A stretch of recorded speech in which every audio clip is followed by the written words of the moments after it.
เพราะความจริงต้องสร้างเองธรรมโมจะวินาโสธรรมโมภเวรักขติธรรมจาริพระพุทธองค์ท่านทรงตรัสรู้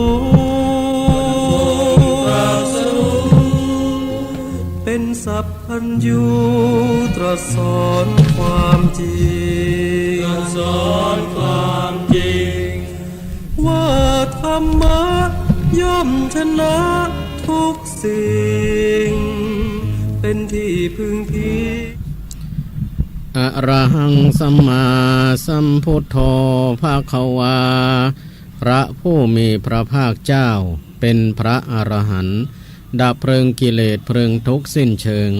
ตรัสรู้ชอบได้โดยพระองค์เองพุทธังภควันตังอภิวาเทมิข้าพระเจ้าอภิวาทพระผู้มีพระภาคเจ้าผู้รู้ผู้ตื่นผู้เบิกบานสวาขาโตภควตาธัมโมพระธรรมเป็นธรรมที่พระผู้มีพระภาคเจ้าตรัสไว้ดีแล้วธัมมังนะมัสสามิข้าพระเจ้านมัสการพระธรรมสุปฏิปันโนภควโตสาวกสังโฆพระสงฆ์สาวกของพระผู้มีพระภาคเจ้าปฏิบัติดีแล้วสังฆังนะมามิข้าพระเจ้านอบน้อมพระสงฆ์นะโมตัสสะภะคะวะโตขอนอบน้อมแด่พระผู้มีพระภาคเจ้าพระองค์นั้นอะระหะโตซึ่งเป็นผู้ไกลจากกิเลสสัมมาสัมพุทธัสสะตรัสรู้ชอบได้โดยพระองค์เอง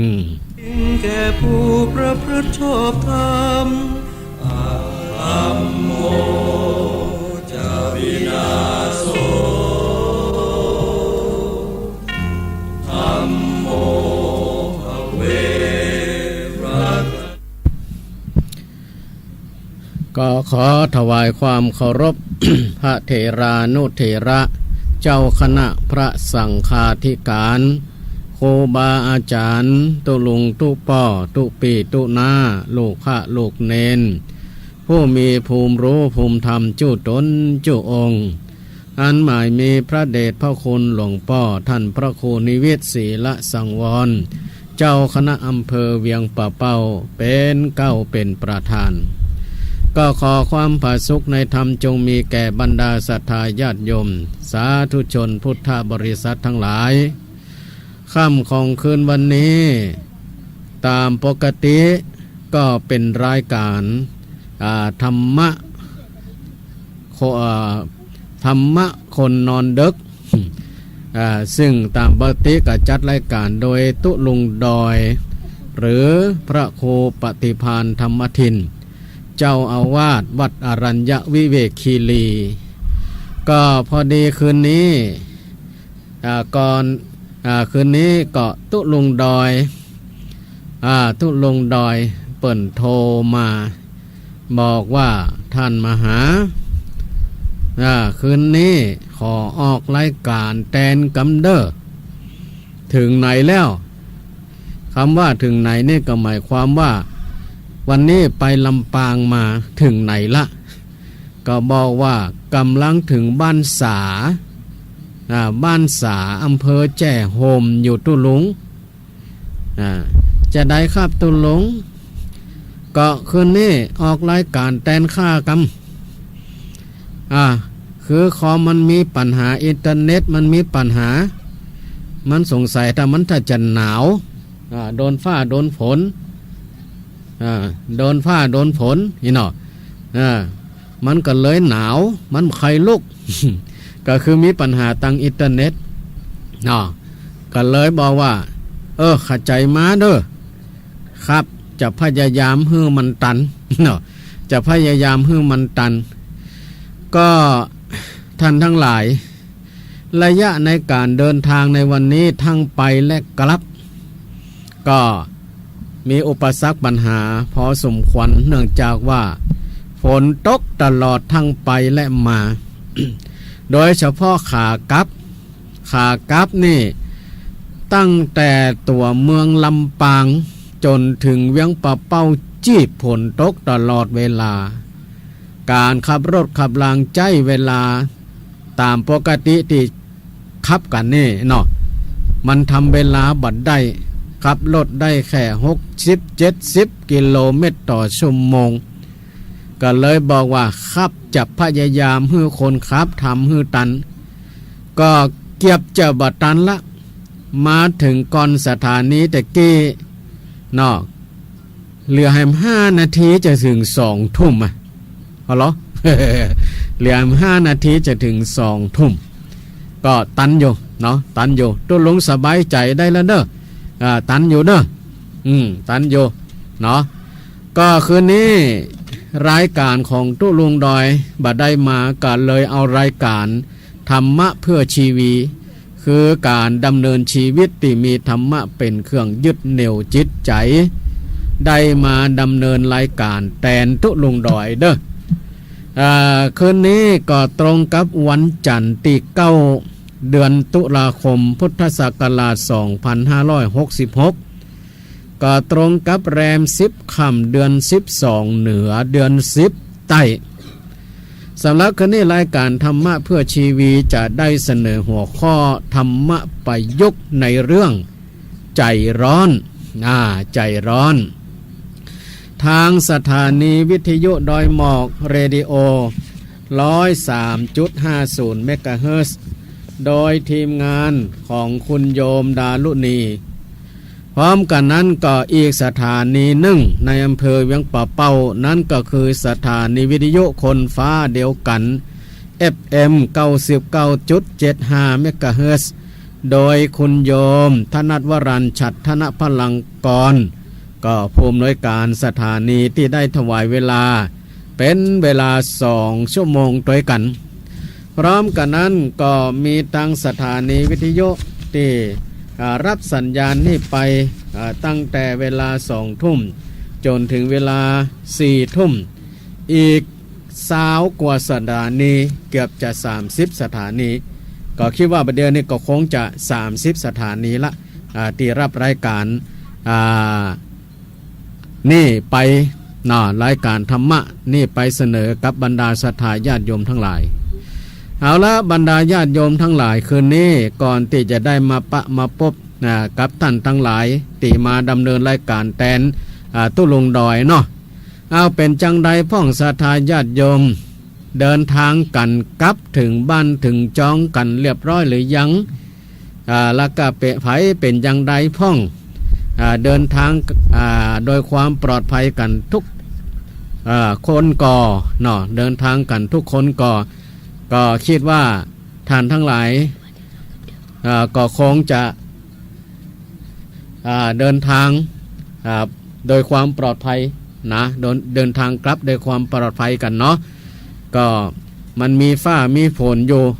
ก็แปลกเนาะบรรดาญาติโยมทั้งหลายก่อนที่จะกลับนี่นะตั้งแต่ตัวเมืองลำปางไปทางใต้เนี่ยต้องฟ้าเปิดแดดฮ้อน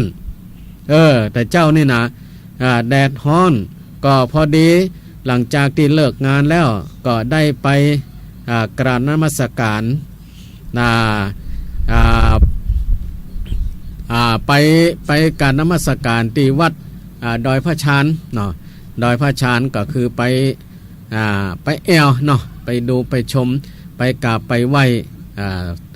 สิ่งต่างๆในบนพระธาตุนั้นก็น่าประทับใจเนาะหลังจากออกจากหันมาแล้วกันอย่างที่ว่าเนี่ยต้องฟ้าเป่งลึ่งแดดแสนแลห้อนขันนาดทีนี้กลับมาถึงที่อำเภอเมืองตัวจังหวัดนี่นะเลยจากปากทางติไปตั้งแป่มาตั้งเหนือฝนตกขันนาดฝนตกขันนาดสุดต่างจนมาถึงเวียงป่าเป้าก็ การขับรถขับราช่วงที่ฝนตกนักเนี่ยบางช่วงนี่นะก็ใจฮ้อนบ่ได้ใจฮ้อนบ่ได้เพราะว่าโอ้ฝนมันตกพอหนทางพอจะมาหันฝนตกหยุดเป็นบางช่วงตกเป็นบางช่วงน้ำไหลข้ามถนนหนทางโดยเฉพาะก็คือช่วงที่เป็นสร้างหนทางใหม่แปลงหนทางใหม่ตั้งแต่ออกจากตัวเมืองลำปางมาถึงที่ฮงปูเนี่ยโอ้อันนี้นี่ก็บางช่วงก็เป็นหลุมเป็นบ่อเนาะตีเปิ่นบ่ได้ทำเตื้อตกฝนตกขนาดบางช่วงก็น้ำไหลข้ามถนนหนทางก็ประคับประคองกันเดินทางเนาะก็คิดว่าท่านทั้งหลายก็คงเดินทางโดยความสวัสดิภาพปลอดภัยกันทุกคนเนาะนี่ก็คิดว่าท่านทั้งหลายก็คงจะถึงบ้านถึงจองกันแล้วเนาะทีนี้เมื่อถึงบ้านถึงจองแล้วก็คืนนี้เฮากับมามาพบกันในรายการธรรมะเพื่อชีวีเนาะธรรมะเพื่อชีวีก่อนที่เฮาจะได้มามาพบกันในรายการธรรมะเพื่อชีวีเฮาจะมาฟังเทศน์ฟังธรรมกันคืนนี้เฮามาร่วมกันสวดมนต์แปลก่อนนอนกับน้องๆกลุ่มยุวพุทธสัมพันธ์ก่อนเนาะยุวพุทธสัมพันธ์ก่อนเพราะว่าหลังจากที่เฮาไปถึงบ้านถึงจองกินข้าวน้ำจำข้าวแรงอาบน้ำวีหัวปะแปงแล้วคืนนี้ถ้าไผ่เนยเนาะไผ่เนยจะรับจะนอนก็บอกว่ากันเนาะแต่ว่าก่อนที่เฮาจะรับจะนอนเดี๋ยวเฮามาสวดมนต์กันอย่างก่อนเด้อสวดมนต์แปรแผ่เมตตาบทท่องบทปงสังขารกันอย่างก่อนที่เฮาจะรับจะนอนกันในค่ำของคืนวันนี้ซึ่งตอนนี้ตั้งน้องๆกลุ่มยุวพุทธสัมพันธ์ก็พร้อมแล้วส่วนบรรดาศรัทธาญาติโยมทั้งหลายตอนนี้พร้อมกันหรือยังถ้าพร้อมกันเดี๋ยวเฮาก็จะได้เริ่มให้น้องๆได้มานำสวดมนต์แปลก่อนนอนก่อนเนาะก็คืนนี้ก็มาด้วยกัน3คนเนาะอีก2คนนั่นก็ยังบ่สบายดีเตื้อเนาะมาบ่ได้เตื้อก็ให้น้องๆ3คนมานำอย่างก่อนก็มีน้องฟ้าใสน้องแพรวาแล้วก็น้องแก้มเนาะที่จะมานำสวดมนต์ในค่ำของคืนวันนี้บรรดาญาติโยมทั้งหลายตอนนี้ท่านทั้งหลายพร้อมกันหรือยังถ้าพร้อมกันแล้วเนาะไปมีห้องพระเนี่ยห้องพระเนาะก็เตี้ยววิทยุไปอยู่ที่ห้องพระก็ได้หรือไปอยู่ที่ตัดใดตัดหนึ่งที่มันเหมาะสมเนาะที่มันเหมาะสมก็ได้หรือว่าจะมานั่งไว้ที่ข้างวิทยุก็ได้เนาะข้างวิทยุก็ได้แล้วเราก็มาสวดมนต์พร้อมกับน้องๆเนาะพร้อมกับน้องๆคิดว่าท่านทั้งหลายก็คงจะกินข้าวกินน้ำกันเสร็จสัดเรียบร้อยแล้วเนาะคืนนี้เนาะคงจะกินข้าวกินน้ำกันเสร็จสัดเรียบร้อยแล้วถ้าว่าท่านทั้งหลายกินข้าวกินน้ำกันเสร็จสัดเรียบร้อยแล้วเดี๋ยวเราก็มาสวดมนต์แปลพร้อมกับน้องๆกลุ่มยุวพุทธสัมพันธ์เนาะตอนนี้พร้อมกันหรือยัง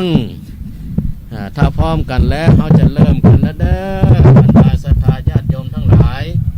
พร้อมกันแล้วก็เอาละตอนนี้พร้อมกันเด้อประนมมือได้แล้วกราบนมัสการพระคุณเจ้าทุกรูปทุกตนเจ้ากราบสวัสดีเป่าอุ้ยแม่อุ้ยผู้ทรงคุณวุฒิชาติวุฒิและวัยวุฒิทุกท่านเจ้าคืนนี้พวกหนูกลุ่มยุวพุทธสัมพันธ์วัดทองกูจะมานำสวดมนต์แปลก่อนนอนบทพุทธคุณธรรมคุณสังฆคุณบทพาหุงทำนองสารพันยาและบทปรงสังขารมนุษย์เราเอ๋ยพร้อมด้วยคำคมคำสุภาษิตและบทแผ่เมตตาหลวงนอนหลับฝันดีเชิญรับฟังได้ณบัดนี้เจ้าอะระหังสัมมาสัมพุทโธภะคะวะอะระหังสัม บาสัพพุทโธภะคะวาพุทธังภะคะวันตังอะภิวาเทมิพุทธังภะคะวันตังอะภิวาเทมิ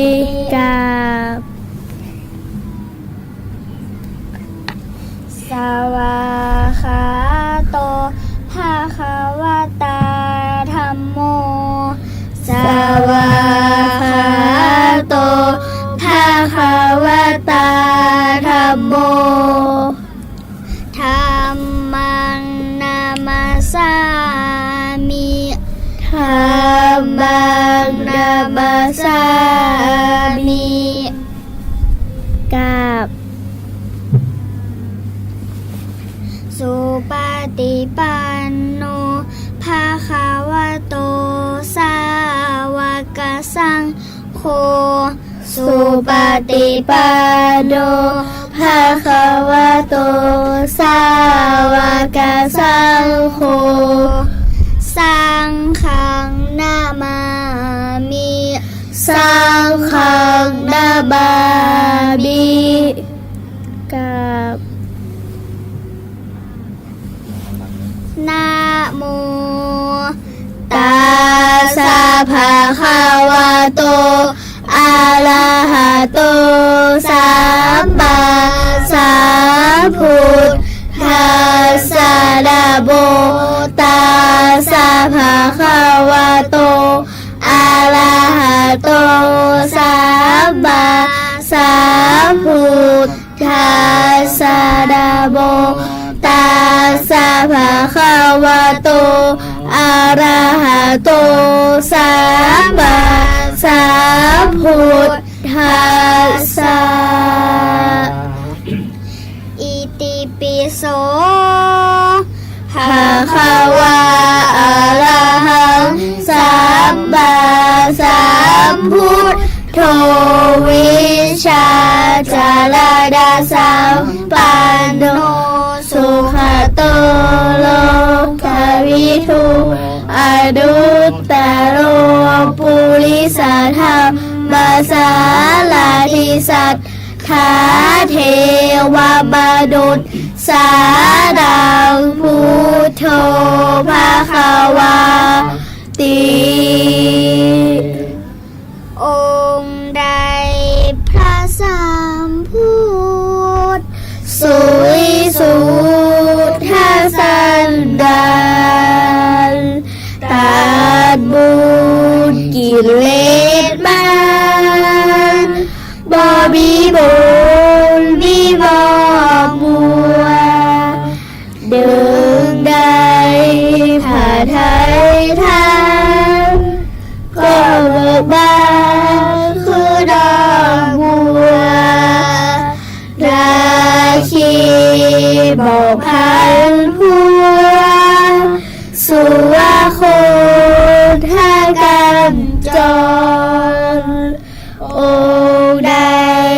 ประกอบด้วยพระกรุณาดังสาครโปรดบูประชาก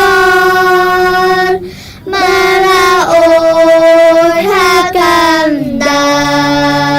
นชี้ทางบรรเทาทุกข์และชี้สู่เกษมสารชี้ทางพาดาลือพานอันพ้นโศกวิโยภัยพอเบญจพิธาจารสุจาลานวิมลใสเห็นเหตุที่ไกลไกลก็เจ็บจบภาคจันจริงกับจาดับใจยากสันดานบาปให้ชายหญิงสารโลกได้พึ่งพิ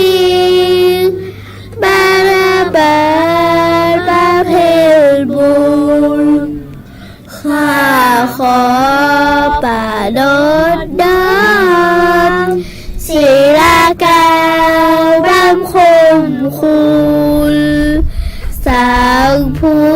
นทาการุณอย่าภาพดันนิรันดรกราบสวาขาโตภะคะวะตาธัมโมสัทธิทิโกอาการิโกเอหิปัสสิโกโอปะดายิโกปัจจัตตังเวทิตังโพวิญญูหิติธรรมะคือคุณากรส่วนชอบสาธรดูดดวงประชีชาชวาน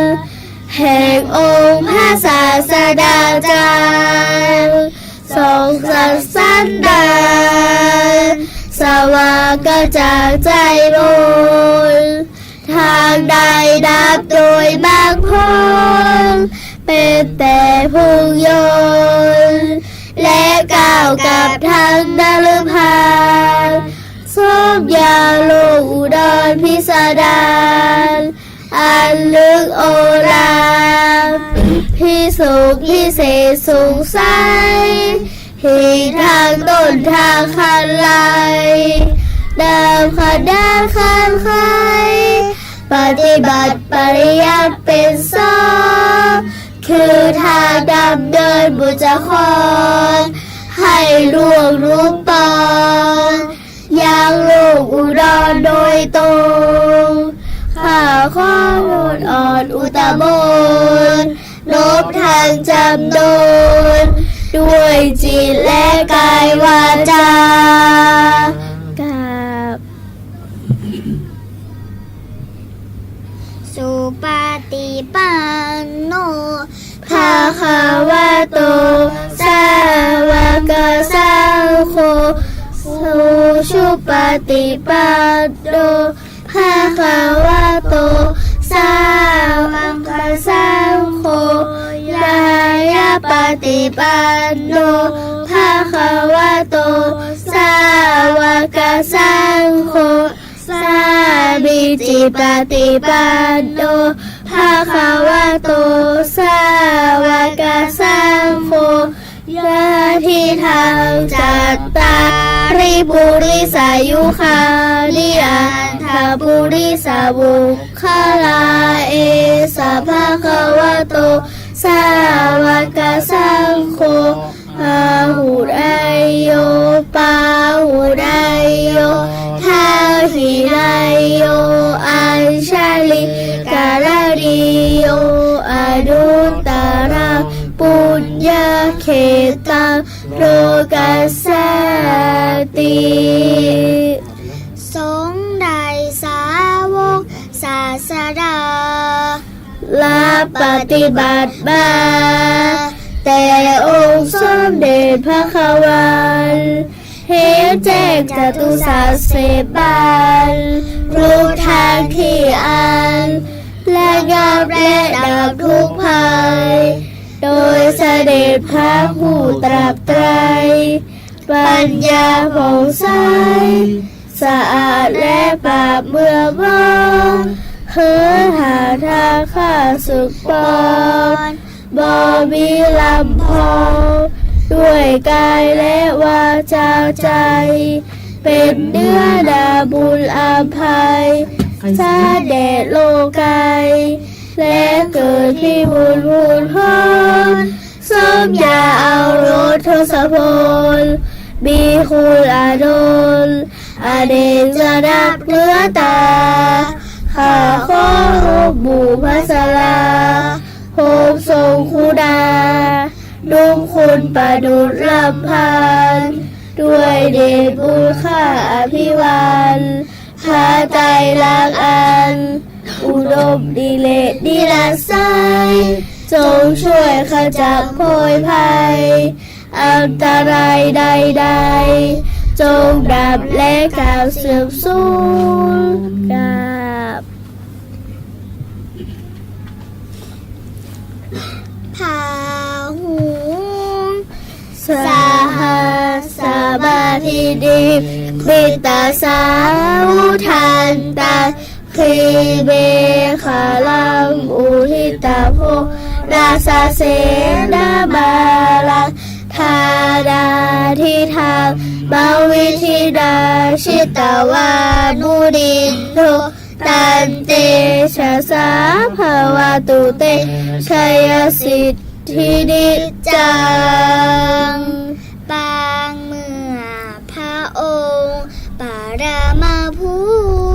ทธทาวิสุทธาศาสดา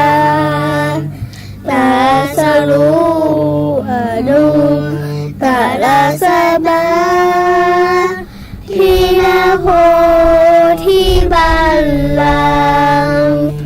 ทุนลาสาหาสาภาหูภาหูวิชาวิชิมุขาขีคิริเบขาลาปะทานพระชาเฮียมกะเฮินหาแสนเสสาราอุทาปาดิกาลาคิจารอนลาลุงพลพระหนพายุหาบาพระกบูพระดอบาหวังเพื่อพระโจรวารามุดีท้าสุชินทราชาพระป่าพระโหนพายุหาบาพระมาเลือนวาไรสูงด้วยเดชะองค์พระโทสะพงสุวิบลและไพบูลย์ธาดาที่ทางบาวิธีกุลชาดาโดบาโดตาโอยเดชะหาเจ้าวาจาราและนาบามีองค์สามขอเท่านี้ก็ภาลาสยามชัยสิทธิทุกวันถึงแม้จะมีอาลีวิเศ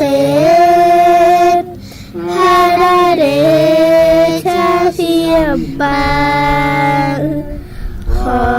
ไทยพระโจรพิชิตภัยอาริเบมุลินทรกาบต่อไปบทพงสังขารมนุษย์เราเอ๋ยมนุษย์เราเอ๋ยเกิดมาทำไมนิพพานมีสุขอยู่ใหญ่มีไป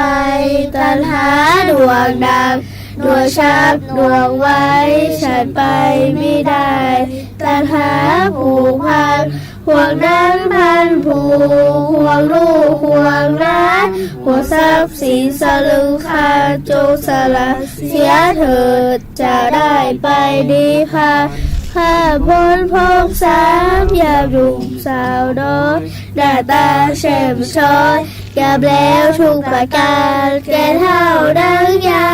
แต่ล้วนเครื่องเบนเอ็นใหญ่900เอ็นน้อย9,000มันมาทำเค้นใจให้ร้อนให้เย็นเมื่อยคมทั้งตัวคนคิ้วก็ขาวในตาก็บัวเส้นผมบนหัวดำแล้วกับกองหน้าตาว้าวดูหน้าบาดสีจะลุกก็โอยจะนั่งก็โอยเมื่อดอกไม้โรยไม่มีเกสรจะเข้าที่ดอนพึงสอนภาวนาพระอนิจจังพระ เกิดมารักแต่จะตายผู้ดีเข็นใจก็ตายเหมือนกันเงินทองทางนั้นมีติดตัวไปแต่ไปเป็นผีลูกเมียผัวรักเขาชักหน้าดีเขาเป็นซากผีเปิดเดาพุกพองบูญาติพี่น้องเขาหามเอาไปเขาวางลงไว้เขานั่งร้องไห้แล้วกลับคืนมาหิวแต่ผู้เดียวป่าไม้ชายเขียวเหลียวไม่เห็นใครเห็นแต่ฝูงแล้เห็นแต่ฝูงกาเห็นแต่ฝูงหมาแย่งกันกินดูน่าสมเพชกระดูกกูเอ๋ยเหลือลายแผ่นดินและกาบากินเอาเป็นอาหารเที่ยงคืนสักกันตื่นขึ้นมีนานไม่เห็นลูกหลานพี่น้องเผ่าพันธุ์เห็นแต่นกเขาจับเจ้าเรียกกันเห็นแต่นกแสกร้องแรกแขกควันเห็นแต่ฝูงฝีร้องไห้หากันมนุษย์เราเอ๋ยอย่าหลงรักเลยไม่มีแก่นสารอุตส่าห์ทำบุญคำจุนเอาไว้จะได้ไปสวรรค์จะได้ทานพระพุทธเจ้าจะได้เข้าพระนิพพานอาหังวันทามิสัพพะโสอาหังวันทามินิพพานะปัจจโยโหตุครับต่อไปคำคมและคำสุภาษิตพนันกัญชาสุราบุหรี่ยาบ้ายาอีเป็นผีกินคนทำให้ยากจนเป็นคนเหลวไหลทรัพย์สินเสียหายร่างกายเป็นภัยถ้าเลิกไม่ได้ต้องตายแน่เลยถ้าเลิกเสียได้สบายใจเอ่ยปาราสัตว์ไม่ฆ่าอาทิดาไม่ละของกาเบไม่หมายปองคนละของใครๆมุสาไม่พูดปดไม่โกหกและเลวไหลสุราและเวลัยไม่ดื่มเหล้าเมาไปเอ่ยคนดีชอบแก้ไขคนจันไรชอบแก้ตัวคนชั่วชอบทำลายคนบังกันชอบทิ้งคนจริงชอบทำคนละยำชอบติสู่เขาคนเกิดเป็นคนให้ทั่วปากไม่ล้นก้นไม่รั่วชั่วไม่เอาเบาไม่มีนี่คือคนตนเตือนตนของตนให้พ้นผิดตนเตือนจิตของตนให้พ้นบอตนเตือนตนของตนให้พ้นปองตนจะบอกก็เพราะตนเป็นคนเลวอันดินทากาเลเบื่อเทน้ำไม่ชอบช้ำเหมือนเอามีดมาขีดเฉือนเขาลินทาด่าเราเหมือนเขาเตือนจงแยงเยือนยิ้มรักบังคับใจเมื่อบางมีบางบายมิดบายมองเมื่อมัวมองมิดมองเหมือนหมูหมาเมื่อไม่มีมิดเบิร์นไม่มองมาเมื่อบอนโวยหมูหมาไม่มาบองอยากมีเงินต้องทำงานจึงผ่านพบอยากเรียนจบต้องขยันมาศึกษาอยากมีรักต้องฝักใฝ่เวียนไปมาอยากมีหน้าเสนอหน้าอาสาคนอยากมีเกียรติต้องเลิกชั่วอยากกลัวอดอยากมียศต้องกล้าแข่งทุกแห่งหนอยากเป็นหนึ่งต้องพึ่งตัวของตนอยากเป็นคนต้องมีธรรมประจับใจอย่าสับสนควรนึกเสียวเดี๋ยวติดเอดหน้าสังเวชเอดระบาดขาดยาแก้ติดข้าวแล้วก็ต้องตายไว้ดงแดคิดให้แน่เดี๋ยวจะแย่แก้ไม่ทันถ้ามันเรียนอะไรก็ต้องรู้ถ้ามันดูอะไรก็ต้องเห็น ถ้ามันทำอะไรก็ต้องเป็น ถ้าไม่เล่นมันแต่ทำจะจำเริญถ้าเรียนอะไรก็ไม่รู้ ถ้าขาดูอะไรก็ไม่เห็น ถ้าขาทำอะไรก็ไม่เป็น ต้องบำเพ็ญเป็นขอทานเพราะขาดเอ่ยนักเรียนที่ดีไม่โยกเก้าอี้ไม่หนีโรงเรียนไม่เขียนข้างฝาไม่ด่าครูสอนไม่นอนตื่นสายไม่ได้การเรียนไม่เขียนคำผิดไม่คิดมุ่งร้ายไม่อายการงานไม่หาเงินตาไม่สร้างหาเรื่องไม่เครือโกรธกันไม่หันหาใบยมุกไม่คบกับเกงกะเสพแน่พ่อแม่ก็ชื่นใจคุณครูก็ชื่นใจนักเรียนก็ชื่นใจโปรดแผ่เมตตาหลวงนอนหลับฝันดี ขอแผ่เมตตาหลวงสัตว์ทั้งปวงบิดา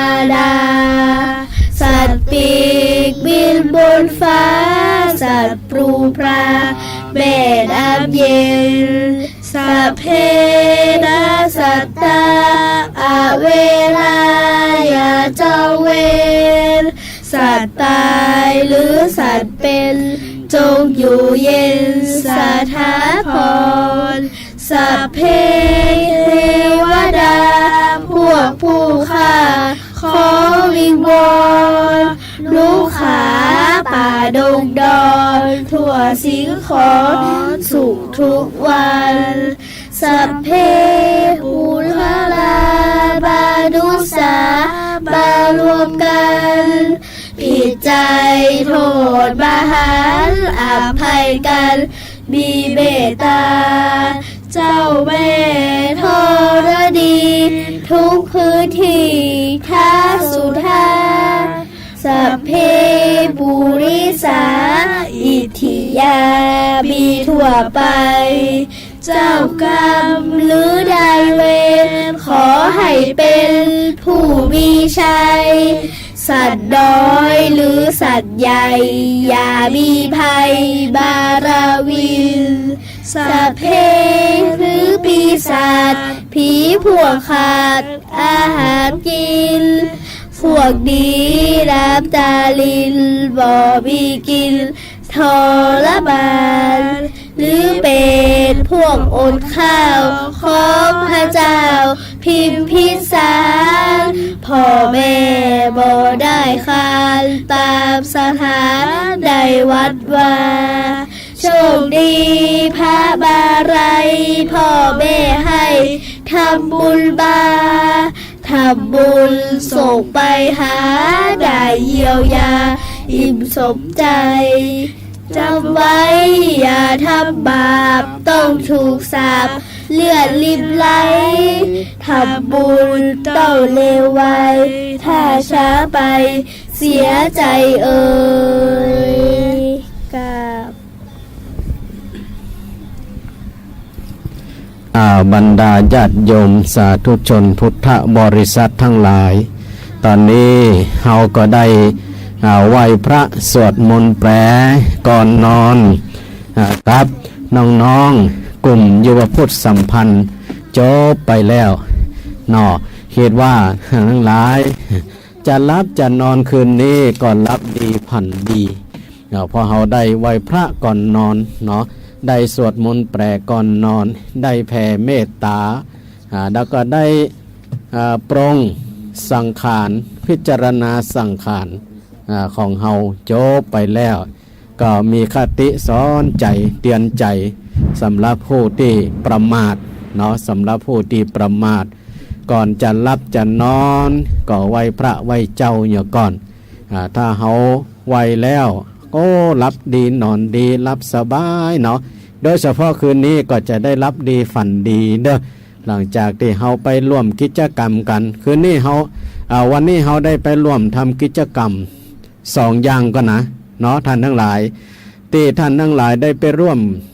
กัน หอมจตุปัจจัยไตรยธรรมกันในวันนี้ส่วนหนึ่งเฮาได้ไปร่วมกันทำบุญถวายพระเดชพระคุณหลวงปู่พระราชธรรมาลืมแหมเมาะ จะได้ว่าจำมาได้ฮะพระเดชพระคุณหลวงพ่อพระราชธรรมาอย่างพวกนี้ก็คือทำบุญหาหลวงปู่เนาะที่หลวงปู่ท่านได้มรณภาพไปเฮาก็ไปร่วมทำบุญอีกอย่างหนึ่งเฮาก็ได้ไปร่วมกันถวาย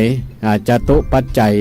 บำรุงสถานีเนาะฉะนั้นก็เฮาได้ทำบุญกันในวันนี้ก็สบายใจอิ่มอกอิ่มใจไปแล้วแม่คืนเฮาก็มาไหว้พระสวดมนต์กับละอ่อน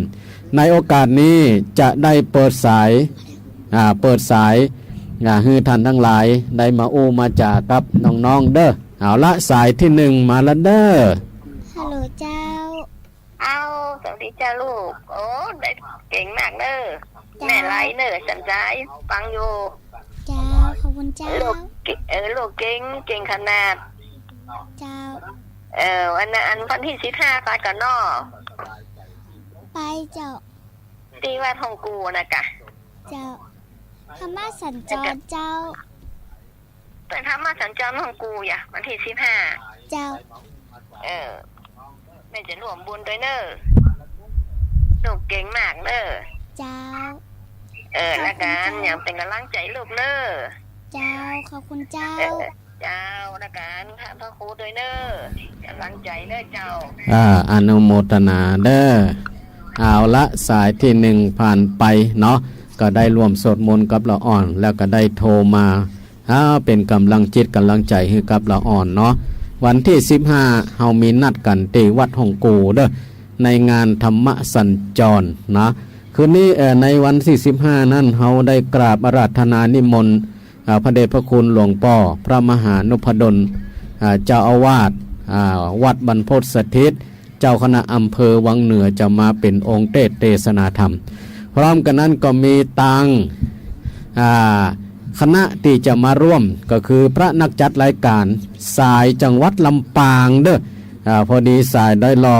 เปิ้นบ่ว่างเนาะติดธุระวันนั้นกระทันหันก็เอาพระนักจัดรายการสายลำปางจะเป็นไผนั่นเฮาก่อยมาติดตามฟังเด้อ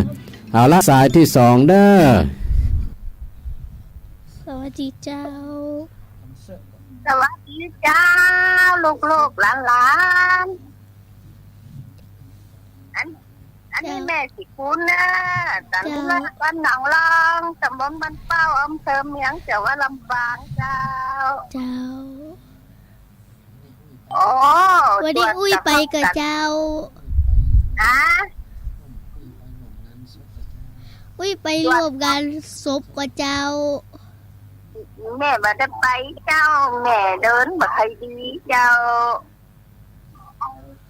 แม่เจ็บหัวเข่าวันนี้แม่ได้ไปงานศพกรรมเจ้า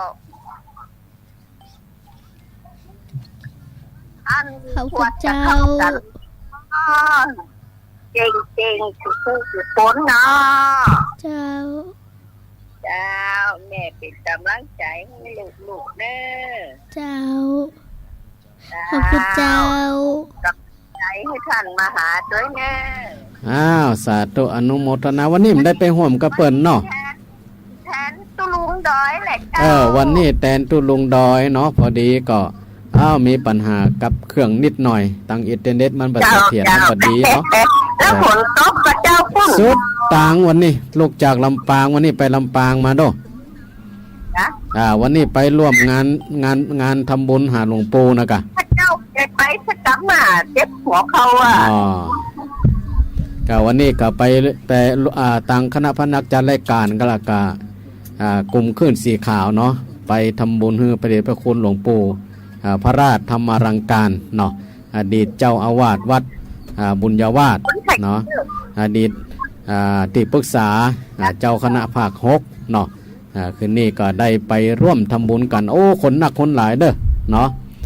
ก็ต้องสาธุอนุโมทนาท่านมหาสมศักดิ์ก็ว่าคนนักคนนักเด้อเพราะจะไม่ติอยู่ อ้าวสาธุอนุโมทนาเด้อ ขอบคุณเจ้า